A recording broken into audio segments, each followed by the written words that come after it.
Hey there, it's your boy Foxy, back for more relationship stories.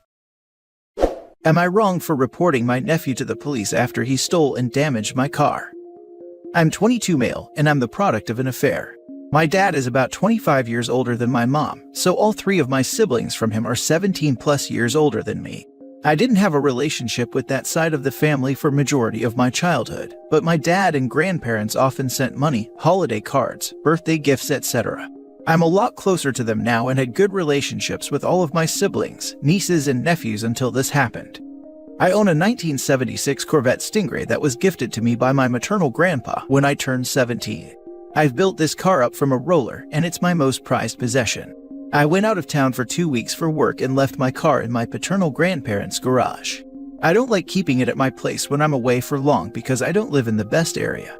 I've done this since my freshman year of college and there has never been any issue until now. When I got back in town, I immediately went to my grandparents' house to pick up my car, and there was a big dent and a lot of paint missing off the side of my car. It looked like someone sideswiped it. I asked them what happened, and they were confused.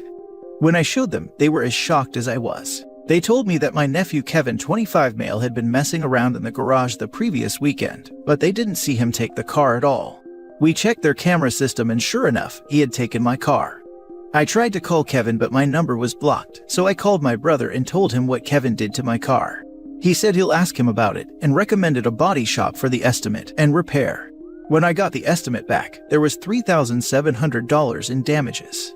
I told my brother the estimate and he said that the estimate was ridiculous and that the damages weren't that bad. I told him either he or Kevin had to pay for it to get fixed or I'd be contacting the police. I gave him 3 days, and he didn't pay me, so I filed a police report and gave them the videos of him taking my car. Kevin was arrested at work and my brother was pissed. He called me going off about how I ruined Kevin's life over a car and said some threats. My sisters and dad have been calling and texting me asking me to just put the family first and drop the charges, but I don't want to. Am I wrong? Now for the top comments. Nope, he stole your car. You offered the option that did not include involving the police, which was him taking responsibility for the damage he did. Ultimately, they all made their own choices. The fact that they didn't believe what the consequence was doesn't mean anything. Not the idiot, and if you were to file any sort of claim at all, you'd have to file a police report. To those asking you to put this aside, say, take up a collection, put some skin in the game, get it covered, and I will. But I am not accepting damages to my car to do this kid who cared so little for me and my property that he was willing to steal and inflict the damages. You want to be mad at the kid. I am not paying for this and I am not accepting the damages. I didn't want to go the insurance route because they'll raise the rates, but it's looking like I'll have to. My insurance is already pretty expensive since I'm under 26 and on my own plan with 2 cars. Oh, I totally agree. Path of least resistance is simply for them to pay the bill. But absent that, file the claim. However, it is highly likely that the insurance will subrogate against Kevin, as in sue him for damages they paid, and it will be a lot more than the actual damages because they are going to cover all of their administrative costs, plus legal fees and court costs. So, $3,700 might look more like $15 or $20K. So, I'd advise them one last time that it's not going away. Now, I can't speak for the problems that this might cause you in family, but you should at least think about it. Ironic how your nephew is 3 years your senior, but lives up to every bit of the stereotypical nephew, being irresponsible, privileged, and alienated from reality. Family or not, a man 3 years older than you stole and damaged expensive property from you, returned it without fixing it, and expects there to be no consequences. Not wrong. Seems like they're using family as a convenient excuse when real family would never act that way. Next story. Am I wrong for not letting my husband move us into a tiny house? My 29 female, husband 31, has been getting into tiny homes for the last few years. Watching videos and shows about them, reading about them, helping his friends move into them, the works. I thought it was just a general interest, but it seems like it's gotten to be more. I own our house outright. I bought it a few years ago before meeting husband with a combination of savings and the inheritance I got when my grandmother passed. My husband is not on the title. This is important because a week ago, my husband came home with a realtor's info. He was going on about getting rid of all our stuff, selling the house, buying a tiny house and some land, everything. He said the realtor would be there for an assessment the next day. I immediately stopped him and made it clear this was not happening. He did not have my permission to sell the house. He was not getting rid of my things, though he can do whatever he wants with his, and I am not living in a tiny house. I'm sure some people love it like his friends do, but his friends' wives and children are all miserable. They have no privacy, had to get rid of a lot of sentimental items. The kids are always fighting because they're on top of each other. I refused to do that. And I told him I refused. He got super angry and said he was making the best decision for the family and that I would get used to it. I reminded him that I owned the house, not him, and he could live in a tiny house if he wanted to. I would be comfortable here. More arguing, and he left to go stay with one of his friends. Some friends agree I'm in the right. That tiny home living isn't for everyone, and I would be miserable living like that since I enjoy my space, privacy, and sprawling. Others have said that he can't live his dream without my help, and I'm selfish for not at least giving it a try before shutting it down. Am I in the wrong? He left the house to go stay with his friends. Where? Do tiny houses have guest rooms? Lo, not the idiot. Maybe suggest that he gets the tiny house and some property for it, and you use it for weekend getaways or something.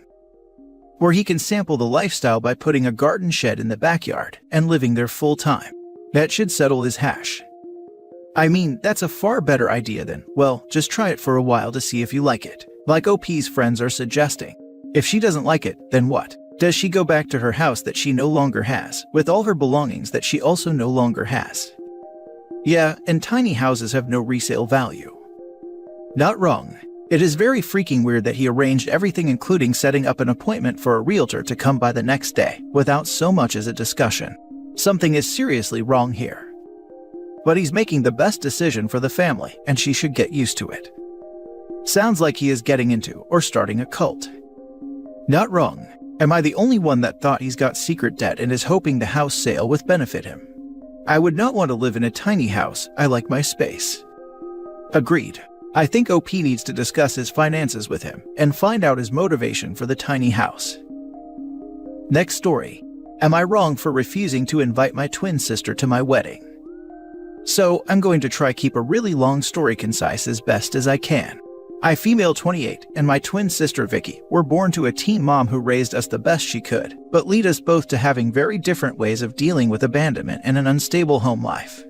My mom has a very strained relationship with Vicky since when she was 17, she started doing many different substances, partying, alcohol, and smoking.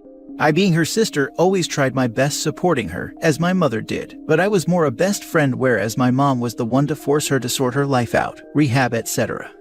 I, on the other hand, turned out to be very obsessed with having control and structure in my life, which has made it very difficult for me to maintain romantic relationships as I can be controlling and paranoid with abandonment. Cut forward to when I went to uni, Vicky found herself in a very bad toxic relationship and practically cut off my mother, which severed their relationship entirely.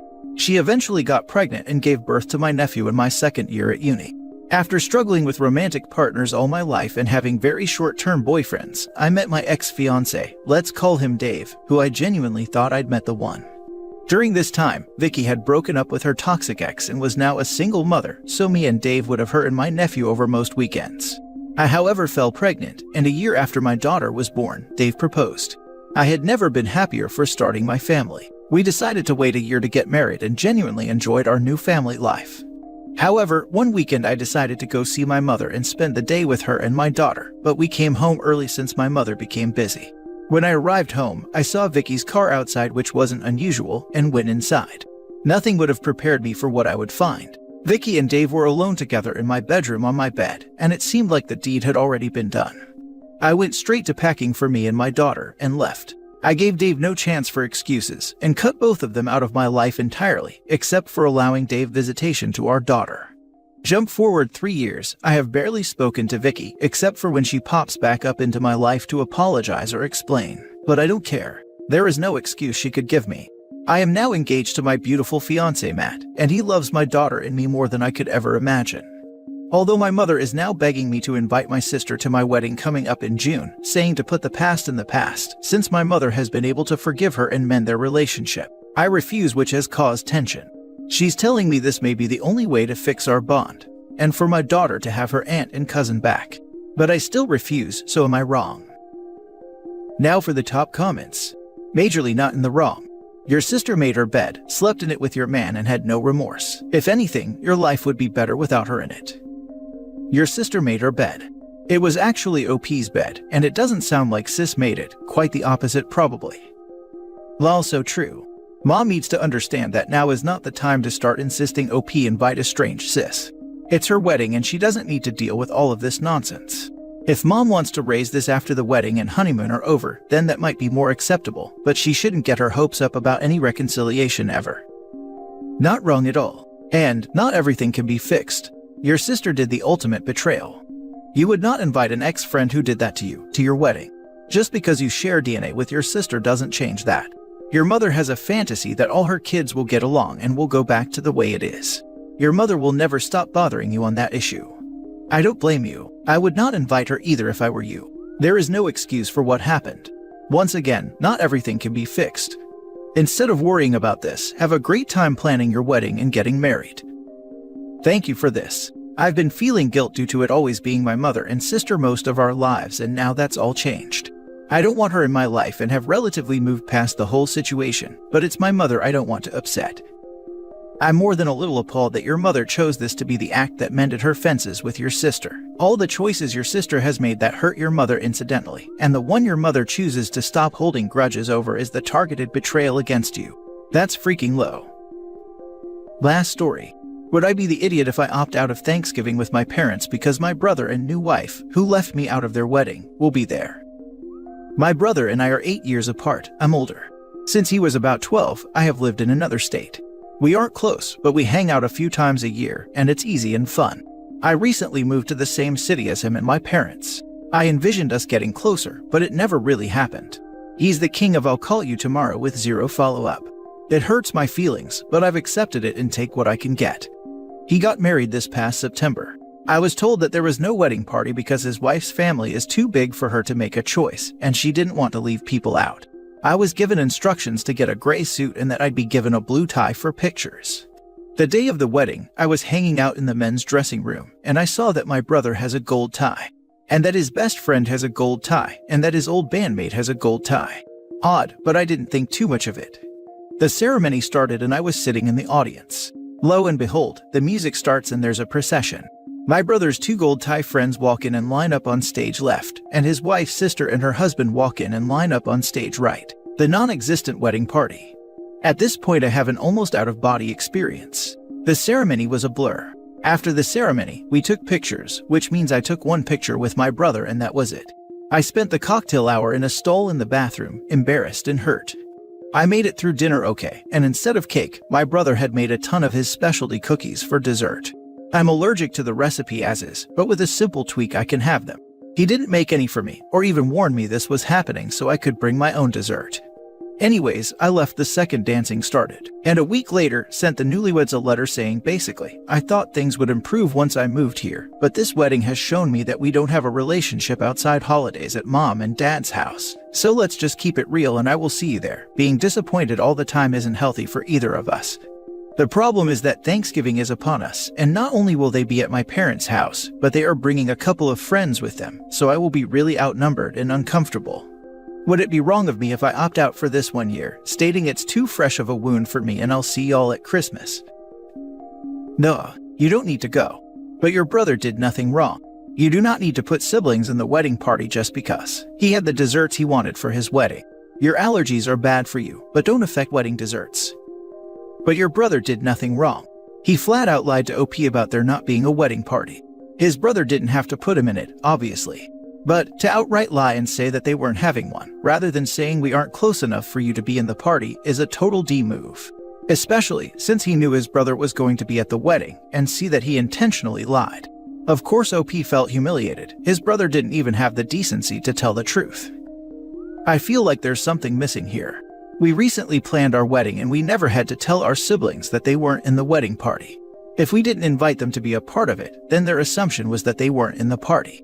I feel like a good reason for a bride or groom to explicitly tell someone that they aren't in the wedding party, or if there is no wedding party, is because that person is asking about being part of the wedding party. If OP asked his brother about it and couldn't take no for an answer, then I can see why the bride or groom would tell him there is no wedding party. Why would the OP feel humiliated? It's not like the bride or groom announced to everyone that there is no wedding party, and that's why the OP is not in it. And then when there was a wedding party, everyone was like, haha OP, you're not in the wedding party. Everyone sucks here. Brother shouldn't have lied about there not being a wedding party. OP needs to stop trying to force a relationship with brother that they don't have. Brother didn't want you in the wedding party because you're not close.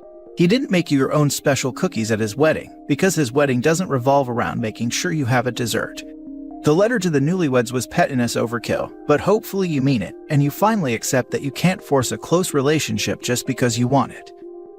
That makes sense, me trying to force it. I guess it's hard to take that your brother doesn't actually care. The letter was more about the last 2 years of him repeatedly and blatantly blowing me off. It wasn't mean, it was just acknowledging that we have no friendship, and the wedding made it evident to me, and let's not pretend to be friends, because getting blown off all the time is taking a toll on me emotionally. Not for nothing, my entire family feels him pulling away, and acting frankly like someone we don't recognize. He used to be sweet and considerate, now he's angry and selfish all the time. It's bad enough that we've had serious conversations about him maybe having a brain tumor. The personality flip over the last 5 years has been overt and concerning. Dude, he's just not that into you.